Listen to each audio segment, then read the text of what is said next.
The Alipore Bomb Case of 1908, which implicated Aurobindo Ghosh, as he was known then, created a sensation all over the country.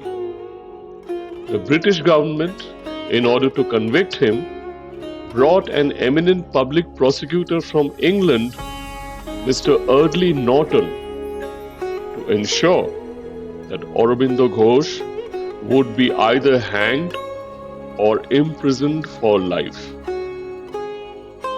Although Sri Aurobindo is today recognized the world over as a great philosopher and seer, in the year 1908 he was not known to the world as a Mahayogi or visionary, with his realizations of the supermind and the life divine.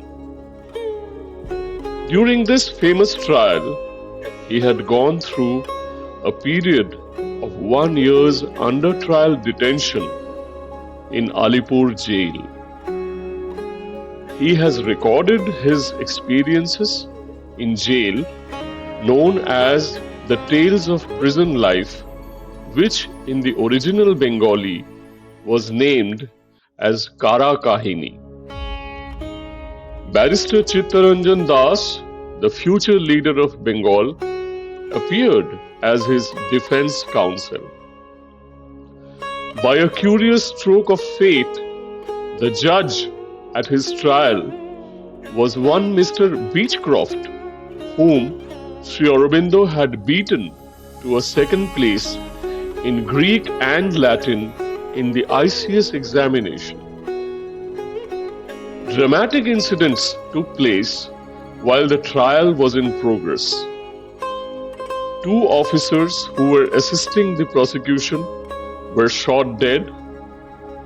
The approver, whose statement would have positively helped the prosecution, was killed in the broad daylight inside the prison by two young revolutionaries who knew for certain that they would be hanged. But while the trial was accompanied by such sound and fury, Sri Aurobindo remained as detached as a remote star.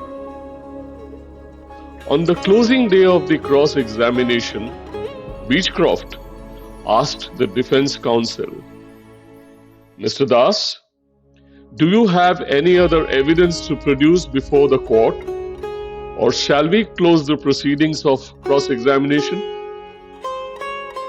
C.R. Das, before a packed crowd in the courtroom, told Judge Beechcroft in an emotion-choked voice, "My lord, if the pronouncement of freedom is a crime, Aurobindo Ghosh will admit his guilt. Therefore, my appeal to you, sir, that a man like this, who is being charged with the offences imputed to him, stands not only before the bar of this court, but stands before the bar of the High Court of history for all time to come.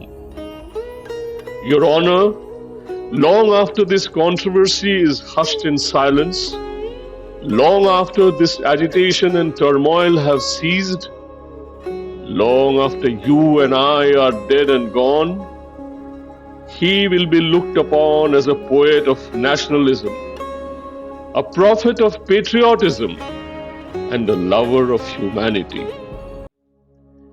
His words will be echoed and re-echoed, not only in India, but across distant lands and seas. Obviously, these were not the words of C.R. Das, but the voice of God making a prophecy that would come to pass. Sri Aurobindo was honorably acquitted. And the rest, as they say, is history.